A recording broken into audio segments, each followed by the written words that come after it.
Hello mga tulog, it's your boy Janwick and I'm back. Tapos ko maglakbay kung saan other dimension and other universe. So yun nga. Yun nga yung gusto kong pag-usapan natin ngayon. Dahil quite interesting to, ang psychedelic. So I just want to share some facts about it, some of my knowledge about it, and my experience sa psychedelic shit na doon. First fact, psychedelic is a tool. Similar siya sa microscope. It is used to see things na hindi nakikita ng naked eye natin. It is used to see those things. It is also a portal. Parang susi papasok sa portal. Hindi ka pwedeng tumagos na normal. A portal through other dimension. Yeah, weird. It's quite weird. Sounds crazy. Sounds spooky shit. Pero it's a fact. Psychedelic is a taboo topic. You know, it's a taboo topic, especially here in locals. Or siguro, konti pa lang yung aware about it. And I'm glad na psychedelic boys expose it. Psychedelic exposed naman na siya. Medyo hindi nga lang talaga yung kabulgar. So, taboo topic kasi nga, hindi siya usually pinag-uusapan. Hindi siya psychedelic substance won't make you raw star. Period. That's because pag nag-psychedelic ka, hindi ka magiging raw star, guys. Hindi ka sige handang mamatay, ang lahat babanggain. Ano yung Gina G, wild na wild. Well, psychedelic voice image is just their style. It's just their style to caught attention. It's just their style para unique sila. Alam mo yun, para may market, diba? It's just their style. Para I am unique from the others. I am different. So may market ako kasi outstanding, diba? Kakaiba. But I'm not against them. It's just the image of psychedelic that they are bringing. That dadala nila. They are bringing the image of psychedelic. Yun lang yung medyo bad downside ng trip nila. Kasi of course, dala mo yung pangalan ng psychedelic. Naka-indicate sa pangalan ng grupo mo yun. Tapos ganito yung galawan ng grupo mo. Yun lang yung downside para sa akin. It's just my opinion, subjective opinion. Basta hindi ka magiging rockstar pag nag-psychedelic ka. Psychedelic is not an addictive drug, man. It's not an addictive substance. Unlike molly, ecstasy shit, nicotine, caffeine is an addictive substance, and caffeine is the most legal drug in the fucking system. You know what I'm saying? Ang kape mo ay droga, tapos ang usapan. Period. Well, yun. Sugar, hindi siya tulad ng sugar na addictive. Actually, another fact, psychedelic is a medicine and it's a cure to addiction. It can cure addiction. Hindi lang ma-cure na addiction ng psychedelic is addiction to curiosity and addiction to love. Period. Well, that's it. Psychedelic drug is not an addictive substance. It's a cure, it's a medicine to random illness and maraming sakit ang pinapagaling niya. Mentally, physically, or whatever, emotionally.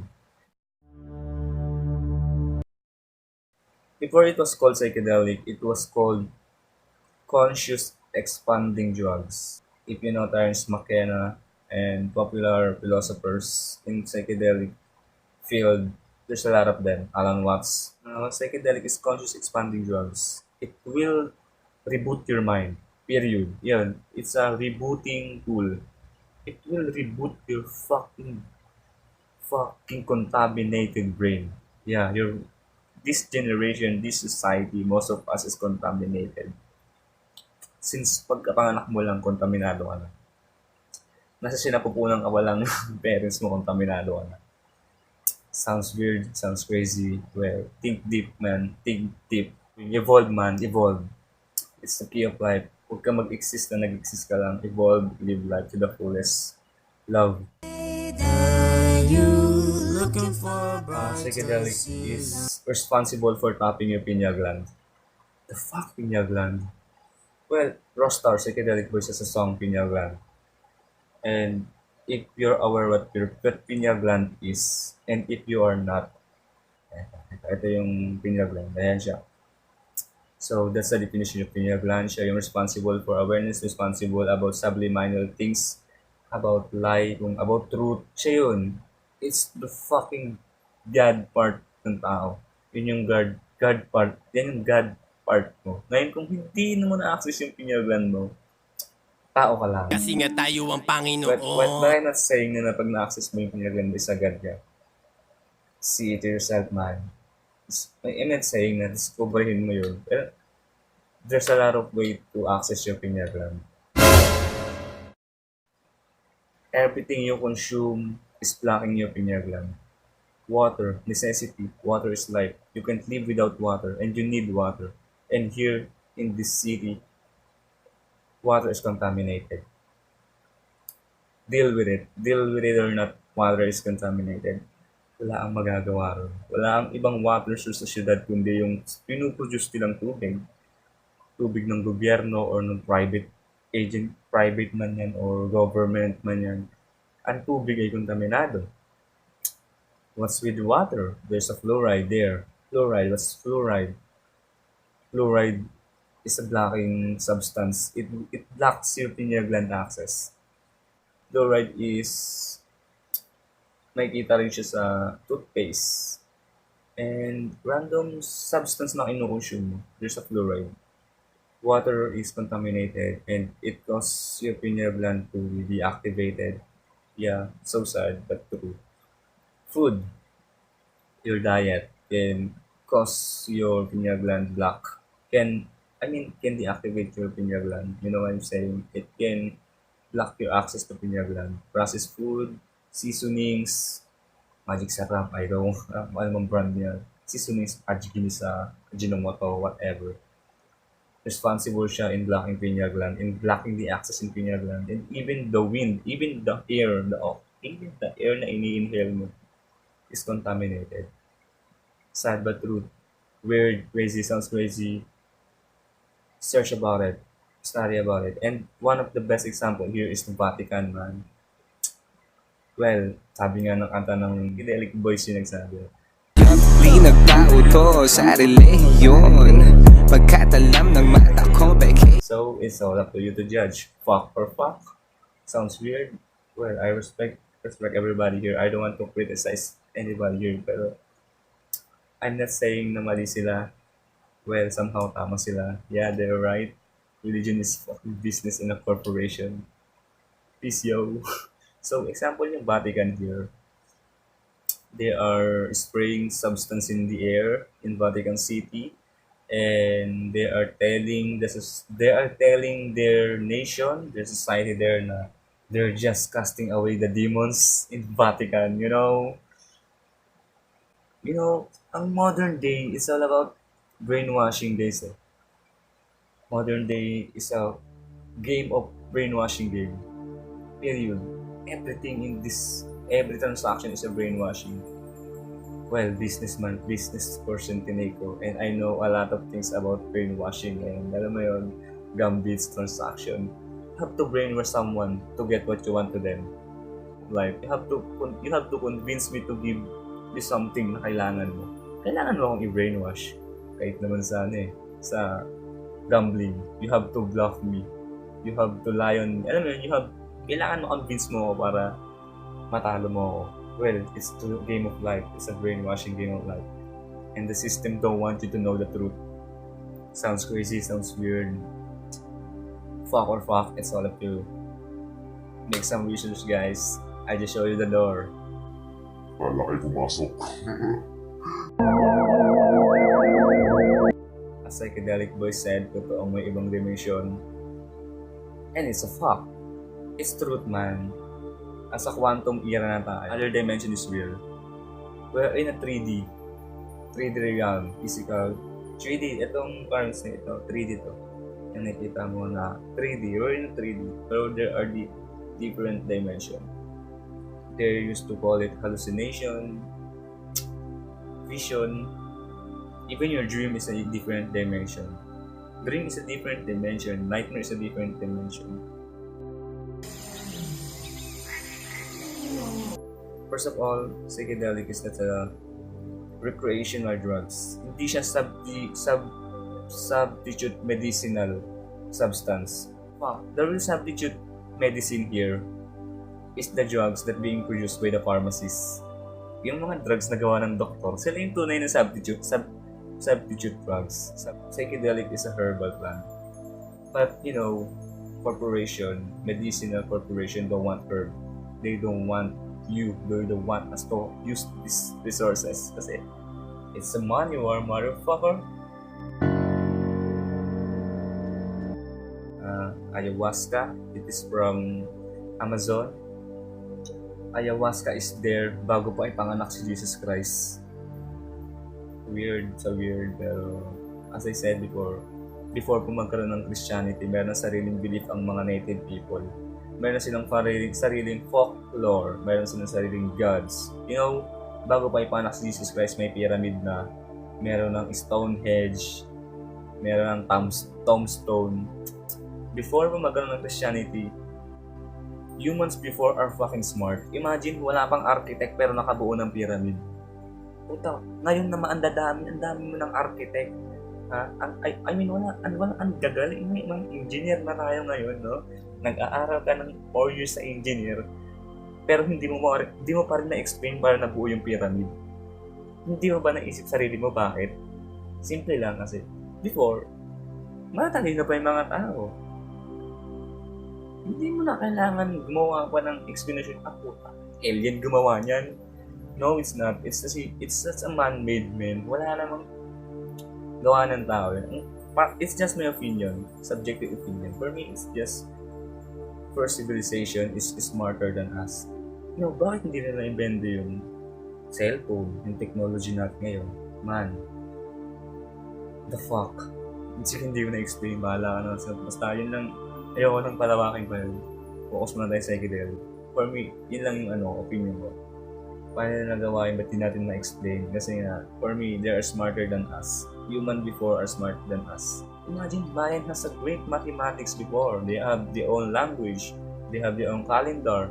They have their own astronomy. They can predict the eclipse. You know how amazing they are, man? And they were the first, at before pa dumating yung Christian, they are taking psychedelics na. They have access to other dimension na. They are making, may revolto na sila sa gods na na-invento nila. They have their own gods na. Alam mo yun? Basta, before pa ipanganak yung Christianity, yung doctrina, civilization has amazing beliefs and folklores na. And magic mushroom, amonita sa Europe, yung kinakain Super Mario, that's called amonita mushroom. Paano i-consume yung amonita? Pinapakain nila sa deer, tapos iniinom nila ihi ng reindeer, or sinusugatan nila yung reindeer sa leeg, kinukuha nila ng dugo, tapos iniinom nila yung dugo. Ew, gross. Pero ganun yung tradition nila. They are primitive humans. Respect. I have watched that before, nung bata pa ako, document na yun. Hindi ko mag-guess ba't nila ginagawa yun. At ngayon ko lang na-realize na it's a sacred thing pala. Yung amonita, yung si Santa Claus, doon galing si Santa Claus. Ibuga. Sa Africa, ibuga. Ewan, ang origins ng ibuga.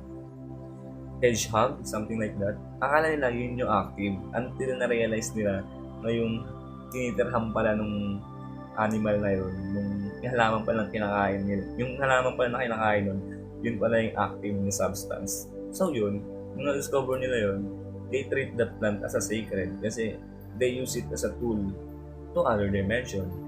Kasi, alam mo yun, matatalino na yung unang tao at the same time, they are primitive. And yun, and here in local, meron tayo dito ng psychedelic shit, pero hindi ko na babanggitin ano pang gawin nyo eh. DMT, crystals, there are crystals, DMT, there are, kung ano man yung DMT, search nyo na lang, dimethyl-tryptamine, yeah. DMT sa aking brain. Yeah, siya yung responsible in accessing pineal gland. And meron ding ang American. Ito yung favorite nila, Pink Floyd. If you know Pink Floyd, ng banda ng Pink Floyd, and nila John Lennon. Yeah, the junkie John Lennon and the Beatles. They are taking LSD. acid, lysergic acid. May kanta rin yung psychedelic boys niyan, di ba? Lysergic acid. So yun, those are the psychedelic substance. At marami pang iba. There's a lot of psychedelic substance. Yung iba as a chemicals na, ketamine, gawa na siya ng recreate na, hindi na natural. Sabi nyo siya antidote. Doon tayo sa natural. Doon tayo sa gawa ng kalikasan. So, those are psychedelics. So brief history about psychedelic. So yun nga, psychedelics are being used in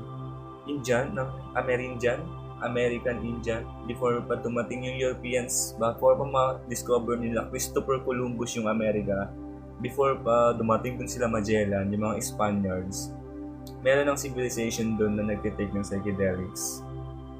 They are the native Indians. They are yung mga pangalan nila na yellowbird,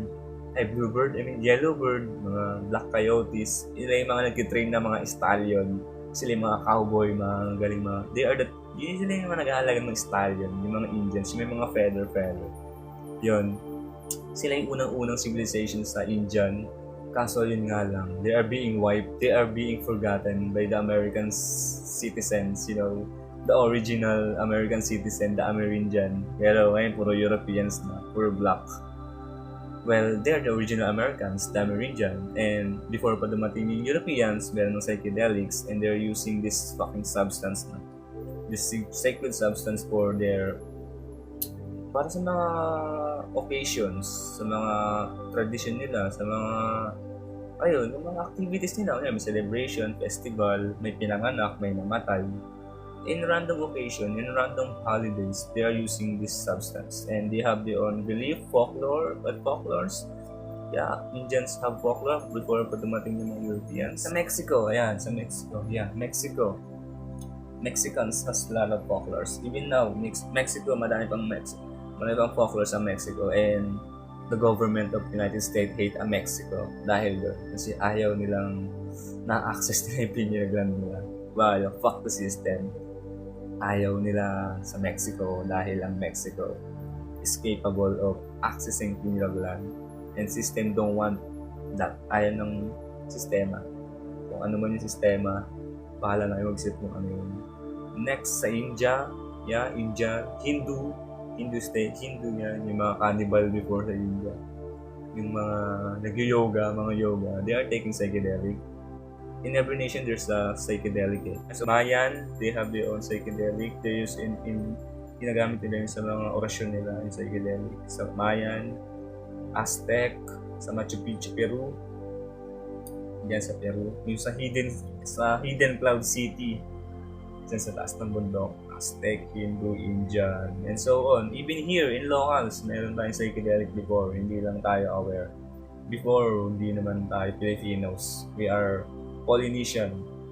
Mag-anak natin yung mga Vietnamese, Taiwanese, Thailander, some part of China, I don't know. Pero Switzerland, yan. Kamag-anak natin yung mga kalahi natin yung mga, Switzerland, New Zealand.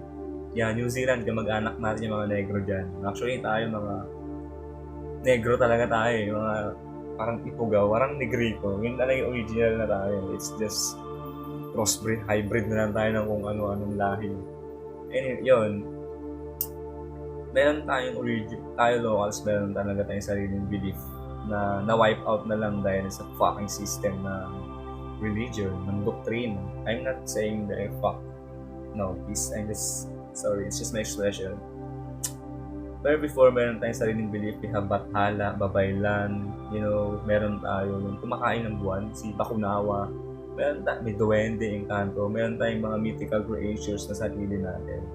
Pero it's sadly, na-wipe out sila dahil nga sa sistema, sa doktrina.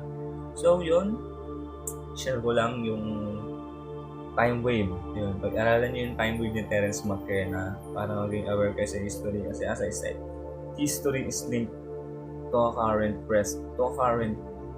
history is linked to present. Hindi ka aware, pero it's the fact na part tayo ng history. And link tayo doon and responsible yung history sa nangyayari ngayon. Kung bakit ganito yung mundo, bakit ganito yung nation natin, bakit ganito yung... Well, it's fuck about psychedelics and there's a lot of fucks about it. For now, this is cut it here. And next time naman ulit yung iba. And sana explain ko lang maayos or simplify ko. Pero sobrang broad, sobrang vast ng psychedelic shit. Laki ng responsibility ng psychedelics sa human life supposed to be, pero yun nga. This generation is a brainwashed generation, and that's sad truth. That's the saddest fuck na mabibigay ko. It's the fucking fuck. For me, hindi, yun yung fucking fuck. We are brainwashed generation, at dahil nga brainwash ka, hindi ka aware, di ba? Like the fuck, brainwash ka nga, paano ka magiging aware? I'm not saying na hindi ako brain. Siguro next time na lang siguro yung kwento, experience ko about it. Anyway, those are some facts about it, but there's a lot of fuck about psychedelic. Yung psychedelic, hindi lang yan yung fractal mantra na vision, na magandang design, na ang ganda ng design psychedelic. Hindi lang yun. There's a deeper sense about it. And so far, yun na lang muna. And hope na may natutunan kayo sa pinaggagawa ko. And dahil boring ako. Siyempre, madami pa akong kwento sa inyo. And like, share, and subscribe, guys. Share nyo to. Word of mouth. Kwento nyo sa tropa nyo. Meron na. May sinasabi yung kupal na yun. O, kaya lang, hello man, kung kilala mo, kung kaibigan mo, share mo to na. Share mo yung knowledge. Sharing is caring. Share natin to. Feed tayo ng knowledge. Balik natin yung original na i-access natin yung brain natin na puta ang liit na nagagamit natin sa utak natin eh. Wake up niggas. Wake up mga tulog. And till next time, it's your boy, John Rick Pat. John Rick? Ayaw panggit ang surname na daming papas sa earth. Ako naman John Rick para unique. I'm the only John Rick here. Ang dami ko ng pangalan ginamit sa iba't ibang mundo. Till next time!